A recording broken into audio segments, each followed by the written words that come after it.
ডিম্বাণু কি n তাহলে শুক্রাণু এবং ডিম্বাণু মিলে যেটা হবে সেটার নাম কি জাইগোট তাহলে জাইগোট মানে n নাকি টুয়াইস n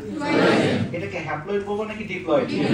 ডি মানে কি 2 ডি মানে কি 2 এখন একটা জিনিস খেয়াল করো জাইগোট টিন মানে সুতা তাহলে এই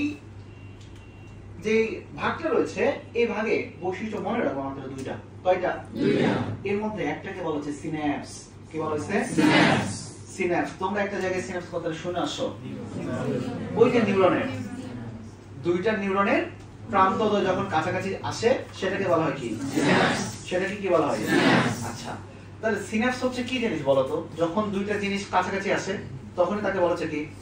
তাহলে সিন্যাপস গঠন হইতে গেলে কয়টা জিনিস লাগবে মিনিমাম কয়টা দুইটা এই অবস্থাটাকে বলা হচ্ছে কি জানো সিন্যাপস একটাতে বললাম এবং এটাকে বলা হচ্ছে বাইভ্যালেন্ট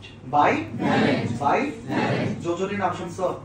যোজনী মানে কি যোজনের ইংরেজিটা কি ভ্যালু না ভ্যালেন্সি মানে কি যোজনী তাহলে বাইভ্যালেন্ট মানে কয় যোজি